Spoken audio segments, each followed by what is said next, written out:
Hello बच्चों, very welcome back to my class. तो बच्चों आज हम स्टार्ट करने वाले हैं हमारा chapter number 9 force and energy. इससे पहले वाले चैप्टर्स में हमने क्या सीखा?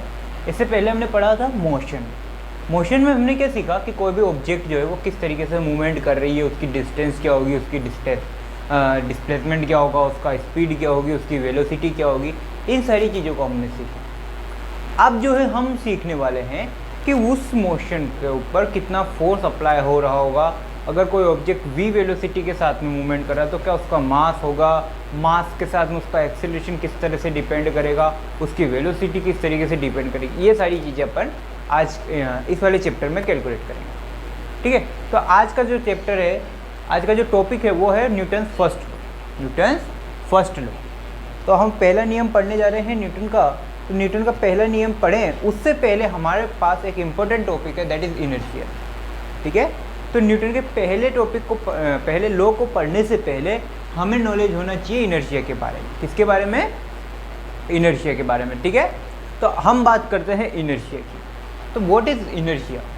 Inertia is a property of that object which opposes to change in position of that object. मतलब मीनिंग ये कि इनर्शिया किसी भी ऑब्जेक्ट की इंटरनल प्रॉपर्टी है जो उसकी पोजीशन में चेंज को क्या करे? अपोज करे। यानी कि अगर कोई ऑब्जेक्ट रेस्ट में है और आप उसे मूवमेंट करवाना चाहते हो तो उसका इनर्शिया क्या चाहेगा? इनर्शिया चाहेगा कि वो बस रेस्ट में ही रहे। सिमिलरली अगर कोई ऑब्जेक्ट मोशन में है, कंटिन्यूसली मोशन कर रही है, तो उसका जो इनर्शिया है वो क्या चाहेगा? कि वो ऑब्जेक्ट कंटिन्यूसली हमेशा के लिए मोशन करती रहे। ठीक है, तो न्यूटन का पहला नियम भी इनर्शिया पे रिलेटेड है। न्यूटन का पहला लॉ भी इनर्शिया से रिलेटेड है। कैसे? न्यूटन का पहला नियम क्या कहता है? पहला स्टेटमेंट है, this law is about inertia. According to this law an object remains in state of rest or motion unless it compelled to change that state by applied external force. Meaning यानी कि अगर कोई object rest में है तो वो rest में ही रहेगी जब तक कि उस पर बाहर से कोई आप फोर्स लगा ना दो। इसी तरह अगर कोई ऑब्जेक्ट कंटिन्यूसली मोशन में है तो वो मोशन में ही रहेगी जब तक कि उस पर कोई एक्सटर्नल फोर्स आप अप्लाई ना कर दो। बस न्यूटन का पहला नियम यही खत्म हो जाता है। ठीक है, आज हम बात करेंगे सिर्फ और सिर्फ न्यूटन के फर्स्ट लॉ की। ठीक है, तो आप इन दोनों चीज़ों को कॉपी कीजिए, तब तक के लिए हम आगे इसको डील करेंगे।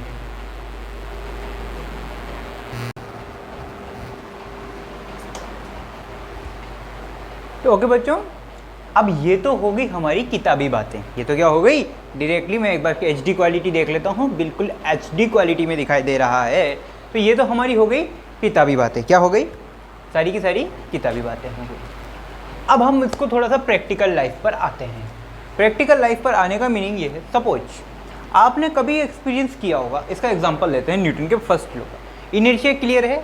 इनर्शिया क्या चाहेगा कि अगर कोई रेस्ट में है तो वो रेस्ट में रहे, और अगर कोई मोशन में है, मोशन कर रहा है, तो वो कंटिन्यूसली मोशन करता रहे। इनर्शिया का काम बस इतना सा है। ठीक है, अब हम बात करते हैं इसके कुछ एग्जांपल्स की। न्यूटन के फर्स्ट लॉ को कुछ एग्जांपल हमारे डेली लाइफ में कहाँ यूज़ होता है। आप लोगों ने कभी एक्सपीरियंस किया होगा बस के लिए। किसके लिए? बसेस के लिए। पहला एग्जांपल लेते हैं बस का। ठीक है, आपने हमेशा ये देखा होगा बच्चों कि जब भी आप कहीं कहाँ होते हो, बस में बैठते हो। कहाँ बैठे हो? बस में। जब बस स्टार्ट होती है, अभी क्या है, बस रुकी हुई है, बिल्कुल ऐसे, और ये मेरा रामलाल यहाँ पर सीट पर बैठा हुआ है। ठीक है, ये मेरी बस है। अभी बस क्या है? रेस्ट में है। अब बस क्या है? रेस्ट में है। बस अगर रेस्ट में है तो साथ ही ये जो रामलाल इसके अंदर बैठा हुआ है, ये भी क्या है? रेस्ट में है। तो रामलाल भी क्या है? रेस्ट में है। तो इस बॉडी का, इस रामलाल की बॉडी का पूरा इनर्शिया क्या चाहेगा? पूरा इनर्शिया क्या चाहेगा कि ये जो रामलाल है ये क्या रहे? रेस्ट में रहे। रामलाल किस में रहे? रेस्ट में रहे। इसका इनर्शिया क्या चाहेगा कि रामलाल किस में रहे? रेस्ट में रहे। ठीक है, लेकिन जैसे ही आपने बस स्टार्ट करी, सडनली जैसे ही आपने बस स्टार्ट करी, क्या होगा? रामलाल को पीछे की तरफ धक्का लगेगा। क्यों? रीज़न ये है, अब रामलाल की बॉडी के दो पार्ट्स, रामलाल की बॉडी के दो पार्ट करते थे हैं। एक पार्ट मतलब इसके पैर तो किससे कनेक्टेड हैं? बस के फ्लोर से कनेक्टेड है, ठीक है। अब बस के फ्लोर, अगर बस चल रही है तो इसका मतलब बस का फ्लोर भी चलेगा, तो बस के फ्लोर से इसके पैर कनेक्टेड है, तो इसका नीचे वाला हिस्सा क्या करेगा, आगे मूवमेंट करेगा। इसका नीचे वाला हिस्सा तो आगे की तरफ मूवमेंट करेगा, और ऊपर वाला हिस्सा जो है वो क्या करेगा, रेस्ट में रहने का ट्राई करेगा। ऊपर वाला हिस्सा क्या करेगा, रेस्ट में रहने का, और नीचे वाला हिस्सा क्या करेगा, मोशन में रहने का काम करेगा, ठीक है। तो ऊपर वाला हिस्से का इनर्शिया तो क्या कहेगा कि नहीं रेस्ट में रहे, नीचे वाला हिस्सा क्या करेगा, नहीं मोशन कर। तो उन दोनों के कंपैरिजन में इस पर इस तरीके से फोर्स लगेगा, इस डायरेक्शन में। तो फोर्स इधर लगा और एक धक्का इधर लगा, तो ये क्या करेगा, पीछे की तरफ इसको धक्का लगेगा। क्यों, क्योंकि इसके पैर जो हैं वो तो आगे मोशन कर रहे हैं, और इसका ऊपर का जो बॉडी का पार्ट है वो क्या चाहेगा कि बस रुका रहे। तो ये ऊपर वाला पार्ट तो क्या चाहता है कि रुका रहे, और ये नीचे वाले पार्ट इस तरीके से मोशन करना चाहते हैं। तो इस तरीके से ब्रेक होगा और ये पीछे की तरफ धक्का खाएगा। आगे बात समझ में? ऐसा होता है आपके साथ सडनली, जब भी आप किसी बस में ट्रेवल कर रहे होते हो और बस रुकी हुई है, सडनली जैसे ही ड्राइवर बस स्टार्ट करता है तो आपके पीछे की तरफ धक्का लगता है ना। ऐसा ही ट्रेन में होता है। ट्रेन जब कंटिन्यूसली ट्रेन जब रुकी हुई है स्टेशन पर और स्टार्ट करते हैं तो आपको सीट पर पीछे की तरफ धक्का लगता है। उसका रीज़न यही है, ठीक है। आपको बाइक पर भी जब आप ट्रेवल करते हो तो जैसे ही कोई बाइक को स्टार्ट करता है और सडनली तेज स्टार्ट कर देता है, सडनली तेज भगाना स्टार्ट कर देता है, तो आप पीछे बैठे हो तो आप क्या करते हो, पीछे की तरफ आपको धक्का लगता है। आपको क्या लगता है, पीछे की तरफ धक्का लगता है, ठीक है। इसी तरीके से वापस से सेम बस, सेम मेरा रामलाल, ठीक है। रामलाल बैठा हुआ है। अब रामलाल क्या है, अब बस क्या है, मोशन में है। अब बस स्टार्ट हो गई है, चल रही है। सडनली क्या आता है, स्टेशन आ जाता है। सडनली क्या आ जाता है, सडनली स्टेशन नहीं आता है। मान लो सडनली कोई सवारी मिल गई इसको, सडनली बाहर सड़क पर कोई पैसेंजर मिल गया, तो बस वाला क्या करेगा, सडनली ब्रेक लगाएगा। बस वाला क्या करेगा, सडनली उस पर ब्रेक अप्लाई करेगा, और जैसे ही सडनली ब्रेक अप्लाई करेगा तो बस पहले क्या, कंटिन्यूसली मोशन, ठीक है। और जैसे ही ब्रेक अप्लाई किए बस क्या करेगी, अचानक एट दैट मोमेंट रुक जाएगी। तो आपके साथ क्या होगा, सुनो। अब देखो, जब आप बस में बैठे हुए थे तो नॉर्मली आपकी पूरी बॉडी क्या है, मूवमेंट कर रही थी। नॉर्मली पूरी बॉडी क्या कर रही थी, मूवमेंट कर रही थी। अब देखो सेम केस, यहाँ पर इससे फ्लोर से कौन कनेक्टेड है, नीचे वाला हिस्सा। इस रामलाल की बॉडी का नीचे वाला हिस्सा किससे कनेक्टेड है, बस के फ्लोर से कनेक्टेड है। तो ये बस के फ्लोर से कनेक्टेड है। जैसे ही बस रुकी तो नीचे वाला हिस्सा क्या होगा, रुक जाएगा, लेकिन ऊपर वाला हिस्सा तो नहीं रुकेगा। क्यों, क्योंकि ऊपर वाले हिस्से का इनर्शिया क्या कह रहा है, इनर्शिया कह रहा है कि चलो मोशन में ही रहो, रुकने का नहीं, इसको मोशन में ही रखो। और नीचे वाला हिस्सा तो चुपचाप रुक गया। क्यों, क्योंकि नीचे वाला हिस्सा किससे कनेक्टेड है, बस के फ्लोर से कनेक्टेड है, तो ये रुक गया। अब ऊपर वाला हिस्सा आगे की तरफ मूवमेंट कर रहा है और नीचे वाला हिस्सा रुक गया। तो जैसे आगे की तरफ मूवमेंट कर रहा है तो इसका रिजल्टेंट क्या होगा, आपको आगे धक्का लगेगा।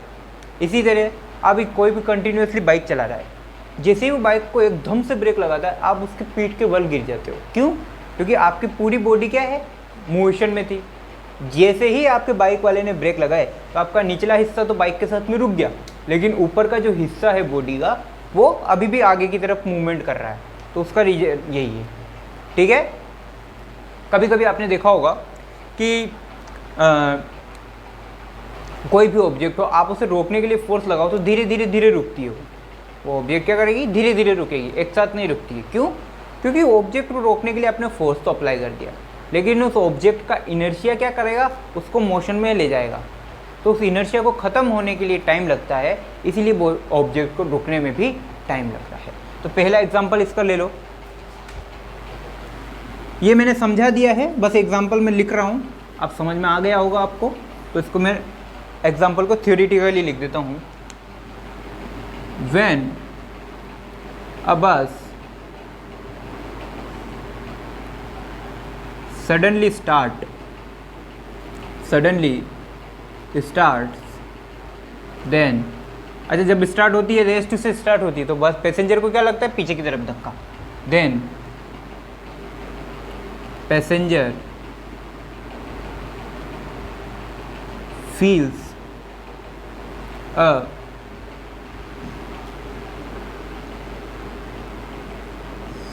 ए फील्स अ पुशिंग फोर्स, ऐसा बोल देता हूँ। पुशिंग का मतलब पीछे की तरफ धक्का लग रहा है साला, pushing force in back side, ऐसा लिख देते हैं, इन बैक साइड। इसका अपोजिट लिखने की जरूरत है क्या, कि अगर जैसे ही सडनली ब्रेक अप्लाई किए तो उस पर आगे की तरफ फोर्स लगेगा, उसमें लिखने की जरूरत नहीं। ठीक है, एक एग्जांपल और लेते हैं। आप लोगों ने कभी एक चीज़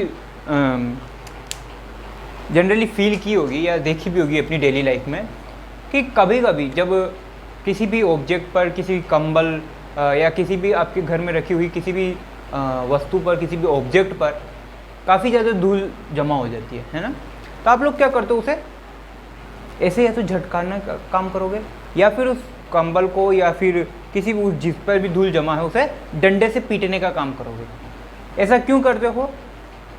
या फिर जनरली आपने कभी आपके स्कूल्स में भी फील किया होगा कि जब भी टीचर पढ़ा रहा होता है तो सारी चौक जो है वो आपके बैग, स्कूल बैग्स पर जमा हो जाती है, तो आप क्या करते थे, उसे धप धप उस बैग को ऐसे झटकार देते, उसे जोर जोर से उसे पुश करते थे, उसे मारते थे, पीटते थे उस बैग को।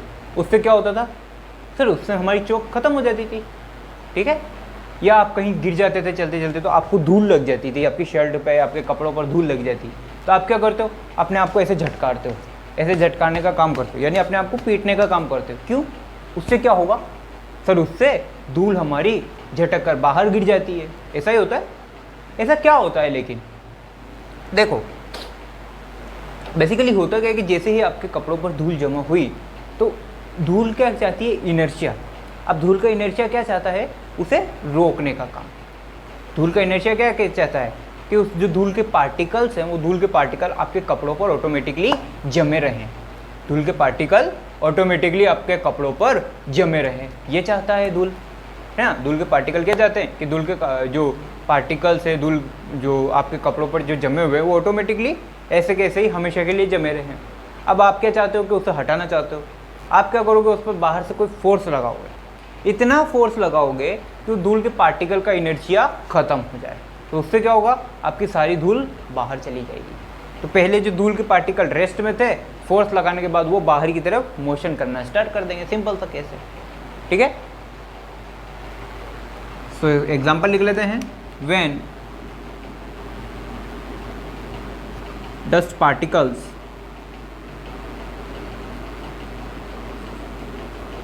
are collected on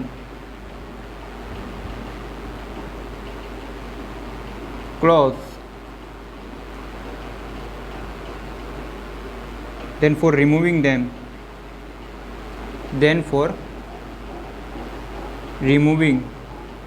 or cleaning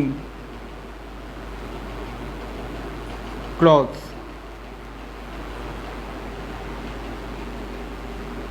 we beat clothes with a stick। ठीक है, कभी कभी आपने जब भी देखा होगा मम्मी दिवाली की सफाई करती है तो कंबल जो होते हैं आपके, उन कंबल्स पर भी काफ़ी डस्ट हो जाती है, तो मम्मी क्या करती है, उन कंबल्स को धमाधम स्टिक से पिटाई लगाती है। सर स्टिक से तो हमारी भी पिटाई लगाती है, कोई बात नहीं, मेरी भी होती है, टेंशन मतलब सबकी होती है। ठीक है, तो ये बेसिकली कुछ एग्जाम्पल थे न्यूटन के फर्स्ट लॉ। तो वो जो न्यूटन का फर्स्ट लॉ इतना ही है, इसमें कोई ज़्यादा रॉकेट साइंस नहीं है। ठीक है, रही बात न्यूटन के फर्स्ट लॉ की, तो सारे जो न्यूटन के लॉज हैं वो उसने डेली लाइफ पर ही ऑब्जर्व किए और डेली लाइफ पर ही उसने वो न्यूटन के फर्स्ट लॉज दिए। ठीक है, तो जितने भी आप न्यूटन के नियम पढ़ने वाले हो, न्यूटन के लॉज पढ़ने वाले हो, ये सब क्या हैं, डेली लाइफ से रिलेटेड लॉज हैं, इसमें घबराने की कोई दिक्कत नहीं है।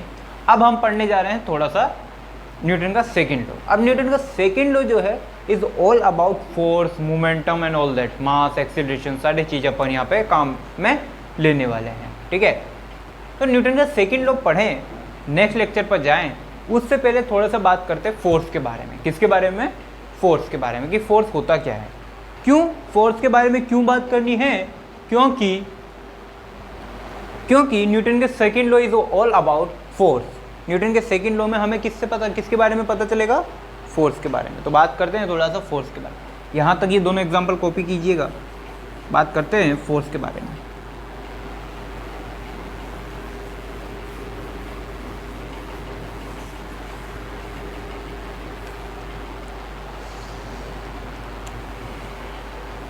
एक बार मैं देख लेता हूँ, अच्छी क्वालिटी दिखाई दे रही है, बिल्कुल अच्छी क्वालिटी दिखाई दे रही है। सर क्या बात कर रहे हो आपकी।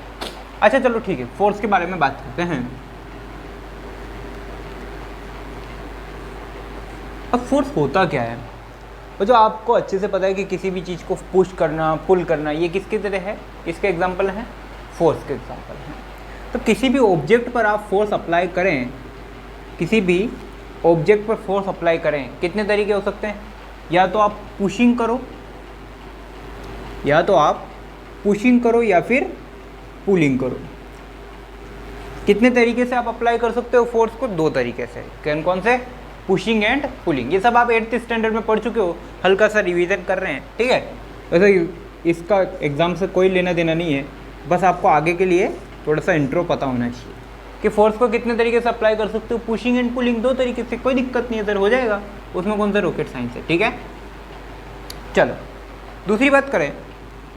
अब जैसे ये ब्लॉक है, ठीक है, यहाँ पर एक बच्चा खड़ा हुआ है, ये इस तरफ इसको फोर्स लगा रहा है और मोशन भी इसको इस तरफ ही करवानी है, मोशन भी इसको इस तरफ करानी है, फोर्स भी इधर लगाएगा।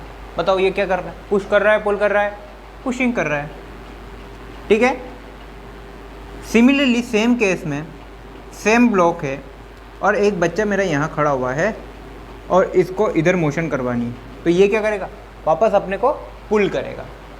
ये पुल कर रहा है। मुझे इतना बता दो कि पुशिंग इजी है या pulling easy, pushing force easy है या पुलिंग फोर्स इजी है। तो बच्चों पुशिंग, किसी भी चीज़ को धक्का देना ज़्यादा इजी है किसी भी चीज़ को खींचने से। तो pushing is much easier, pushing is much easier in comparison to the pulling. Pulling के कंपैरिजन में पुशिंग जो है वो ज़्यादा इजियर है। पुलिंग के कंपैरिजन में, पुलिंग के कंपैरिजन में जो पुशिंग फोर्स है वो ज़्यादा इजियर है। चलो ये तो पुशिंग पुलिंग की बात हो गई। अब बात करते हैं थोड़ी सी बैलेंस और अनबैलेंस्ड फोर्स। जो इम्पोर्टेंट है वो अब हमारे काम आने वाला है। इससे रिलेटेड कुछ क्वेश्चंस भी बनेंगे जो हम आगे चल के करेंगे न्यूटन का सेकंड लॉ अप्लाई करने के बाद में, ठीक है। ये इम्पोर्टेंट टॉपिक है। इम्पोर्टेंट का मीनिंग ये है कि आपको अनबैलेंस और बैलेंस के बारे में पता होना चाहिए। सुनना बात को, ठीक है। अब एक बच्चे ने फोर्स इधर से लगाया, इस बच्चे ने यहां से फोर्स लगाया, कितना, 10 न्यूटन का। ये बच्चा यहां से फोर्स लगा रहा है 10 न्यूटन का, ठीक है। सेम बच्चा, एक और बच्चा यहाँ पे खड़ा हुआ है और ये इस ब्लॉक पर फोर्स लगा रहा है इधर 10 न्यूटन का, कितना, 10 न्यूटन का। इधर से भी 10 न्यूटन का लग रहा है और इधर से भी 10 न्यूटन का लग रहा है। दोनों तरफ से कितना लग रहा है, 10 न्यूटन का फोर्स लग रहा है। अब तो बच्चों होगा क्या कि दोनों तरफ से 10 न्यूटन का फोर्स आपके पास अप्लाइड है। अब क्या ये ब्लॉक कहीं मूवमेंट कर पाएगा, क्या ये ब्लॉक अपनी जगह से हिल पाएगा, नहीं हिल पाएगा। क्यों, क्योंकि सर दोनों तरफ से फोर्स बराबर लग रहे हैं और दोनों तरफ से अपोजिट डायरेक्शन में लग रहे हैं। दोनों तरफ से फोर्स बराबर भी लग रहे हैं और दोनों तरफ से फोर्स जो है वो अपोजिट डायरेक्शन में लग रहे हैं, यानी कि ये क्या है, बैलेंस फोर्स है, बैलेंस्ड फोर्स है। यानी कि अगर मैं आपसे बोलूं कि यहाँ पर नेट फोर्स बताओ कितना है, इस ब्लॉक पर लगने वाला कुल फोर्स कितना है, 0। क्यों, इस ब्लॉक पर लगने वाला कुल फोर्स कितना है, 0।